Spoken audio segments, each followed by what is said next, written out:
First, the Brady.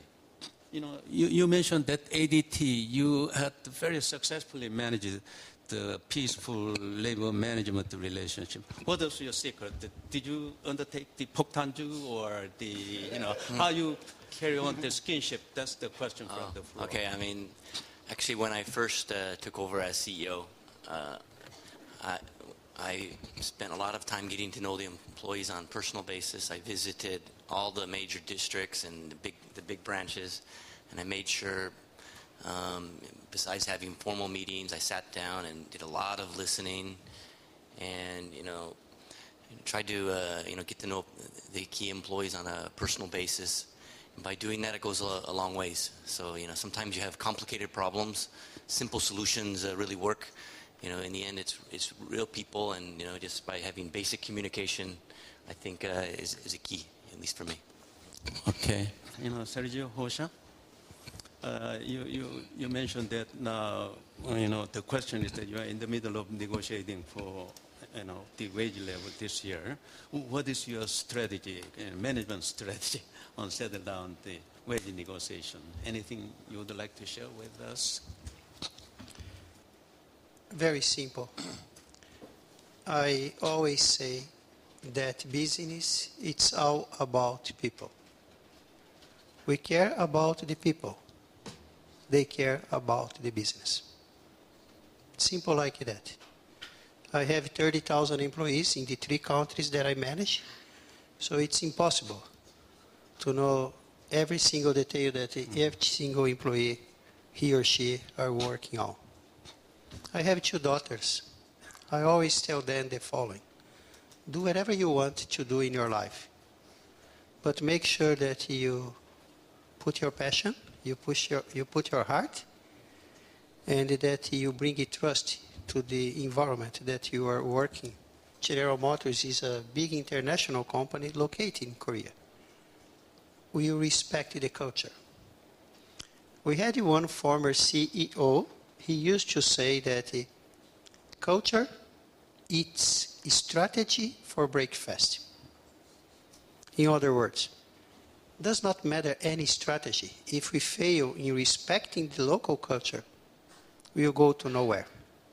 So my strategy with the new union leadership that took over, that's more rational, is to show them that we are on the same boat, that we need one each other, that if we work together, we can succeed.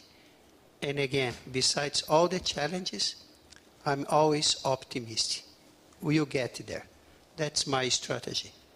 Is touch their soul, touch their mind, and more important, touch their heart.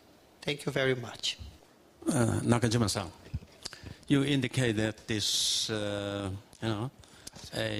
predictability of, policy environment must persist even after, changing the political leadership, should be maintained.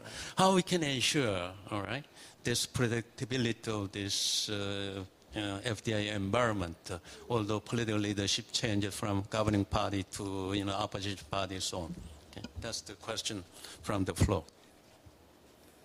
The presidency period is 5 years. The investment is probably more than 5 years, 20 years, 30 years. The most important thing is continuity. Well, it is not fair to say, as a Japanese, because we change prime minister every year, that you have much better consistency than we have.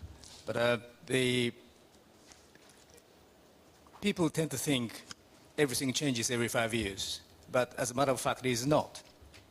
It may be necessary to have a more positive campaign, how the government is maintaining the policy, rather than focusing the points they are changing.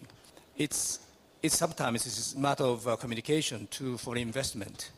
The other thing which you may need to consider is that most of the information government issues to the public is in Korean.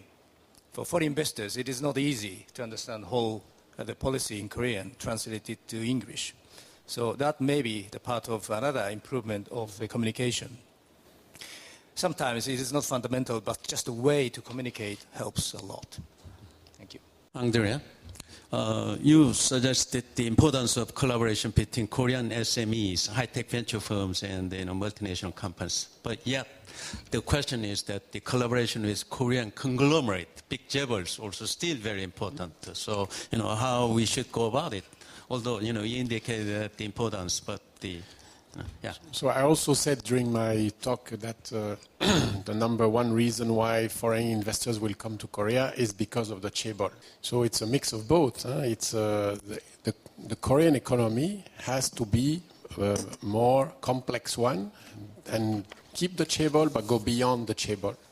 And that's the way you'll have enough, let's say, culture of innovation because of small and big and diversity, which will be, if you ask me, first of all, to speak about R&D investment, that would be the real ferment for creating this trend for more R&D, is to have a complex economy.